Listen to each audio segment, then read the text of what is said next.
好啦，大家睇下我身後邊嘅海景就係白沙灣。咁跟住好啦，睇翻我呢間屋。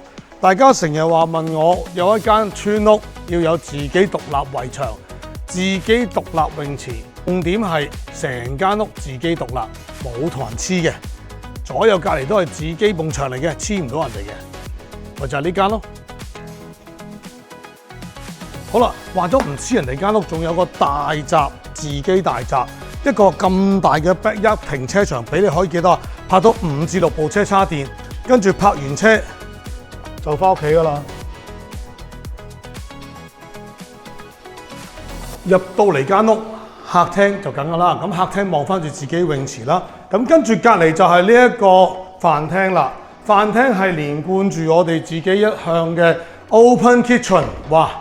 呢個 open kitchen 大到咧就可以打麻雀啦。咁啊，亦都可以齊晒所有嘅設備嘅。好啦，成間屋咧4個套房都係望到呢個好開揚冇嘢遮景嘅。咁套房咧就係有個套廁啦。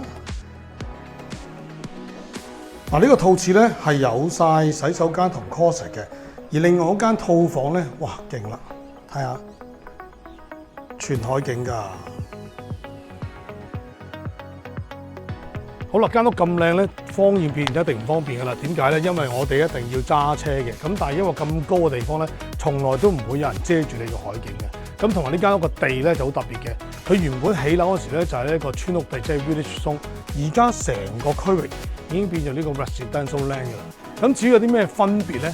打電話嚟，我解釋你聽。